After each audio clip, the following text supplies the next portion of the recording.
EP. Jayarajan Prakash Javadekar കൂടിക്കാഴ്ച അടഞ്ഞ അധ്യായമല്ലെന്നും party ചർച്ച ചെയ്യുമെന്നും CPM സംസ്ഥാന സെക്രട്ടറി M.V. ഗോവിന്ദൻ. പാർട്ടിയിൽ തെറ്റുതിരുത്തൽ പ്രക്രിയ തുടരും. മാർഗരേഖ സംസ്ഥാന സെക്രട്ടേറിയറ്റ് അംഗീകരിച്ചെന്നും M.V. ഗോവിന്ദൻ വ്യക്തമാക്കി. BDJS-നെ ഉപയോഗിച്ച് SNDP-യെ കാവ്യവത്കരിക്കാൻ ശ്രമം നടക്കുന്നുവെന്ന വിമർശനം M.V. ഗോവിന്ദൻ ആവർത്തിച്ചു.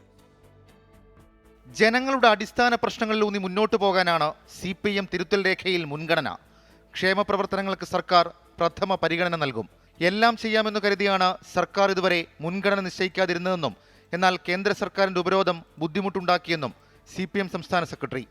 പണവിഹിതം വെക്കുന്നതിൻ്റെ ഭാഗമായിട്ടുള്ള ഭരണഘടനാപരമായിട്ടുള്ള കാഴ്ചപ്പാടുണ്ട്. ആ കാഴ്ചപ്പാടൊന്നും അംഗീകരിക്കാതെ കേരളത്തിന് പണം തരാതിരിക്കുക എന്നുള്ള പ്രശ്നം വരുമ്പോഴല്ലേ ഇത് നമ്മൾ അംഗീകരിച്ചത്. വോട്ടു ചോർച്ചയിൽ SNDP-ക്കെതിരെയുള്ള വിമർശനം ഇന്നും CPM തുടർന്നു.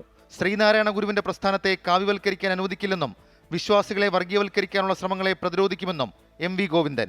BDJS-നെ ഒരു ഉപകരണമായി ഉപയോഗിച്ച് RSSന്റെ അജണ്ട SNDP മേഖലയിൽ കാവ്യവൽക്കരണം പൂർത്തിയാക്കാനാണ്.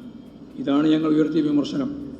ഇ.പി. ജയരാജൻ പ്രകാശ് ജാവദേക്കർ കൂടിക്കാഴ്ച സംസ്ഥാന കമ്മിറ്റിയിൽ ചർച്ച ചെയ്തുവെന്ന ചോദ്യത്തിന് മറുപടി ഇങ്ങനെ: ഞങ്ങൾ ആ ചർച്ചയിലേക്ക് പോയിട്ടില്ല. അടഞ്ഞ അധ്യായങ്ങൾ പിന്നെ ചർച്ച ചെയ്ത് പറയേണ്ട കാര്യമില്ല. എല്ലാം തിരുത്തിക്കൊണ്ടാണ് പോവുക. ആരൊക്കെ തിരുത്തേണ്ടിയുണ്ടോ തിരുത്തേണ്ടവരെല്ലാം തിരുത്തി മുമ്പോട്ടേക്ക് പോവുക. മാലിന്യ നീക്കം ഉൾപ്പെടെയുള്ള വിഷയങ്ങളിൽ ജനകീയ പിന്തുണയോടെ മുന്നിട്ടിറങ്ങാനും CPM തീരുമാനിച്ചിട്ടുണ്ട്. സംസ്ഥാന കമ്മിറ്റിയിൽ പാസാക്കിയ തിരുത്തൽ രേഖ ജില്ലാ ഘടകങ്ങളിലേക്ക് അയക്കും.